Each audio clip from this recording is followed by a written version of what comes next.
Quais foram as contribuições anarquistas na história da humanidade? Havia falado para vocês que o anarquismo tem mais de 150 anos de história. Muitas vezes quando a gente debate a teoria anarquista, vem logo a resposta de liberais ou mesmo até marxistas, pessoas de esquerda falando que é utópico, que nunca aconteceu na realidade. Mas será que isso é verdade? Vou falar um pouquinho disso também. Então, a primeira contribuição mais expansiva do anarquismo e mais palpável, materialista, é a própria construção do movimento operário no globo. Então, depois das lutas abolicionistas anti-escravidão e das lutas republicanas, e depois do mutualismo também, os primeiros sindicatos foram construídos em diversas partes do mundo por anarquistas. Isso é verdade na China, no Marrocos, no Brasil, na Argentina, no Uruguai, nos Estados Unidos, no México, ou seja, em várias partes do mundo. Vários dos direitos trabalhistas, como as 8 horas de trabalho, por exemplo, foram conseguidas por causa do sindicalismo revolucionário, uma estratégia alavancada por anarquistas e não só, por socialistas de todo mundo, sindicalistas mais pragmáticos, pela classe trabalhadora, porque os anarquistas não querem só se fechar ali, né? Tem a organização de massas, que é sindicalista, ou comunal, territorialista, e a organização ideológica anarquista. Então, nesse nível na organização de massas, eles construíram várias greves, várias manifestações, né, que foram conseguindo os direitos trabalhistas que nós temos. Não foi um representante do Estado em vários países que deram de graça. Na verdade, eles foram obrigados a fazer isso por causa desses organismos sindicalistas ou anarcossindicalistas no mundo inteiro. E aí, essa organização econômica, embora importante, não era exclusiva. Os anarquistas organizavam também luta anti-dominações, por exemplo, de gênero, né? Havia um grupo Mulheres Livres na Revolução Espanhola que faziam a organização sindicalista, mas também a questão de gênero entre os próprios trabalhadores, contra essa dominação, contra o patriarcado, contra o machismo. Há organizações também antirracistas,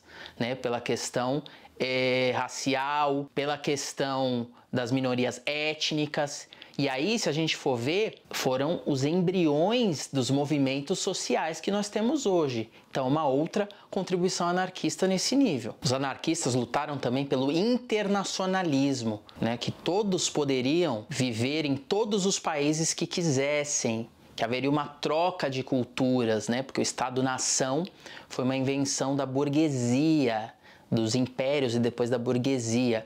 Então o internacionalismo foi uma luta muito importante.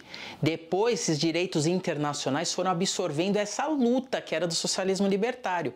Então se a gente for ver, embora seja difícil de medir, esses direitos humanitários globais também teve uma influência do socialismo libertário e do anarquismo também. Um sinal disso é que o 1º de maio se transformou num feriado em vários países do mundo, mas as pessoas esquecem que foram anarquistas presos e mortos, protestando por direitos dos trabalhadores junto com a classe trabalhadora. E aí teve uma repressão do Estado, eles foram mortos, mas depois reconhecidos como símbolos dessa luta operária global. Então as pessoas comemoram até hoje, mas não sabem a influência, né, que o socialismo libertário e o anarquismo teve na história, embora esteja lá comemorando o Dia do Trabalhador.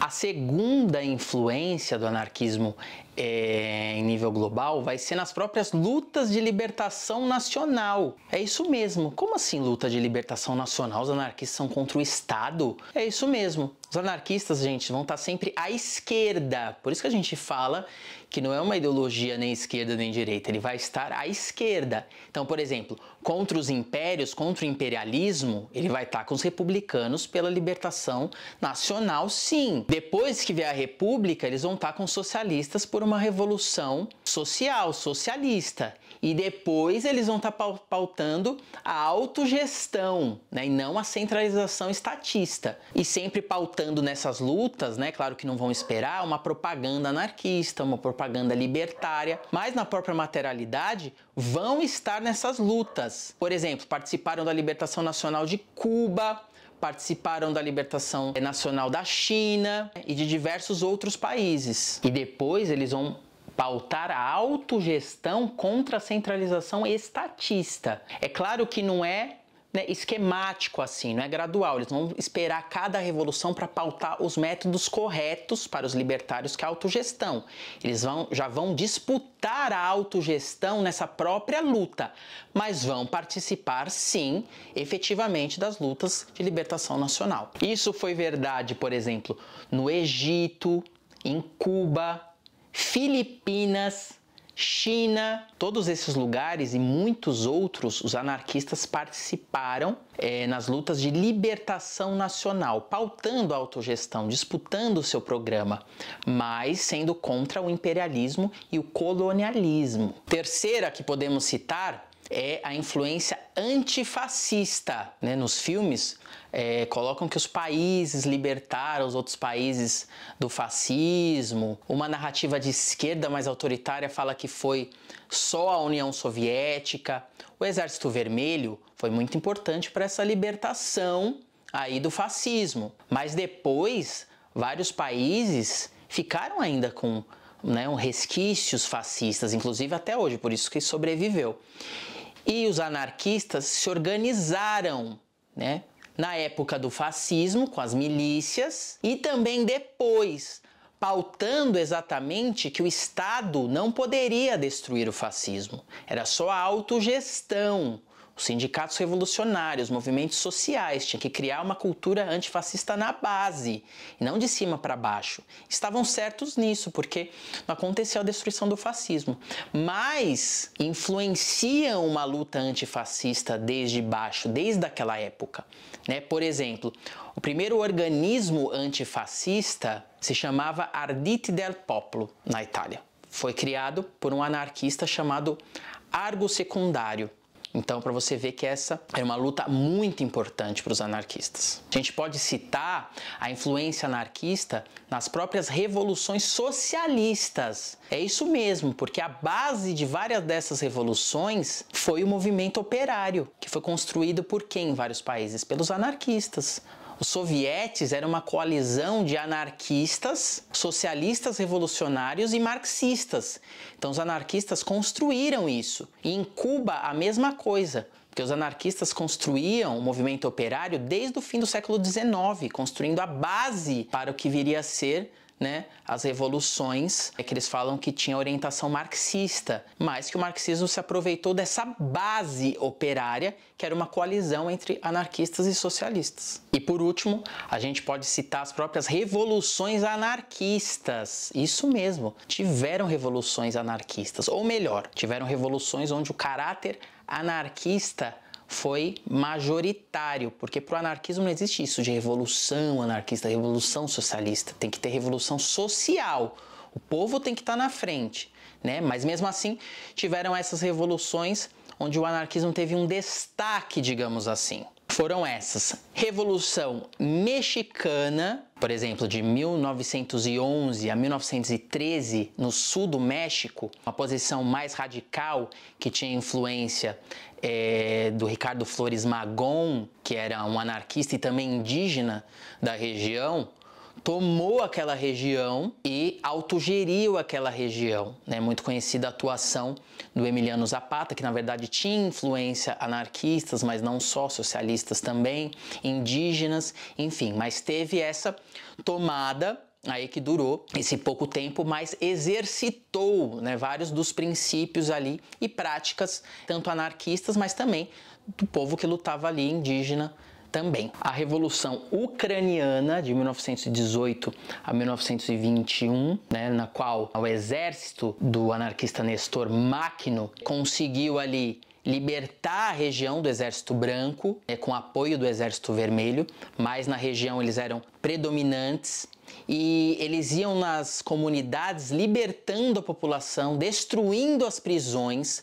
favorecendo a autogestão dessa população, a maioria camponesa, e exercitou nesse período em quase todo o país, a autogestão econômica, a autogestão política através das assembleias, e tinha essa organização específica política que era maquidovista e que também era um exército ali. Inclusive foi importante para a Revolução Russa, porque eles defenderam o território ali da Ucrânia, que era a passagem do Exército Branco, favorecendo, portanto, a própria Revolução Russa. Houve a Comuna de Ximin, uma região autogerida na Manchúria, que hoje fica na China, mas anarquistas coreanos, chineses, japoneses se uniram, uma organização que se chamava Federação Anarquista do Leste Internacionalista, e junto com a população defenderam aquele território do imperialismo e autogeriram a região. E por último, a Revolução Espanhola, de 1936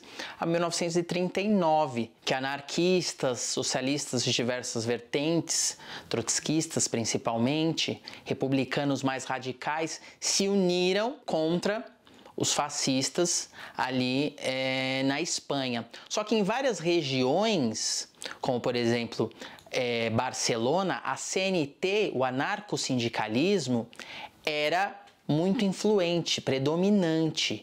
E nesses 4 anos conseguiram autogerir a produção e autogerir o poder político também, provando que o anarquismo, portanto, era possível. Então, é uma revolução que pode ser considerada de caráter libertário também. Por último, a gente pode falar das revoluções ou movimentos sincréticos com o anarquismo.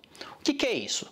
São movimentos que antes mesmo do anarquismo já pautavam a autogestão, já pautavam a luta anticolonial, já pautavam formas libertárias, comunais. Não foi o anarquismo que inventou isso. Por exemplo, na Revolução Zapatista, os indígenas daquela região já faziam tudo isso muito antes. Isso vai encontrar a teoria anarquista. E anarquistas vão gostar desse movimento e vão apoiar. E aí vai ter esse sincretismo. Isso que é uma revolução, um movimento sincrético. Ele não é anarquista, mas ele se encontra com o anarquismo. Os zapatistas não são anarquistas, são zapatistas. Eles têm uma cultura própria, uma luta própria, anticolonial. Só que aí eles vão se encontrar, beber de algumas influências socialistas também, além da própria cultura originária, do anarquismo também. Porque para os anarquistas não tem que ter uma revolução anarquista, uma revolução socialista. É uma revolução social. Então essa estratégia dos zapatistas cabe muito bem. E por isso que os anarquistas apoiam, alavancam esse movimento, colocando os zapatistas na frente. Mesma coisa com a Revolução Curda, que muitos falam que é anarquista. Eles não são anarquistas, eles são apoístas. Eles têm influências da sua luta anticolonial, originária também, do povo ali curdo.